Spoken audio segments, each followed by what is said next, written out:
শান্তি জানতে ময়াই গা পখালে জোকাৰি সৰালে পাখি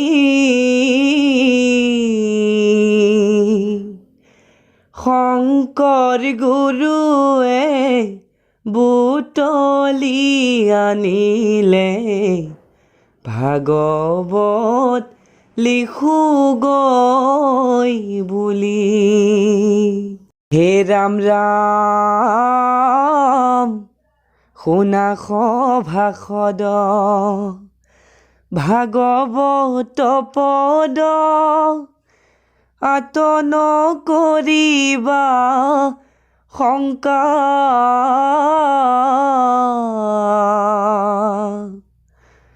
নামত ভকতি কৰিয়ে কমতি বানৰে মাৰিলে লংকা।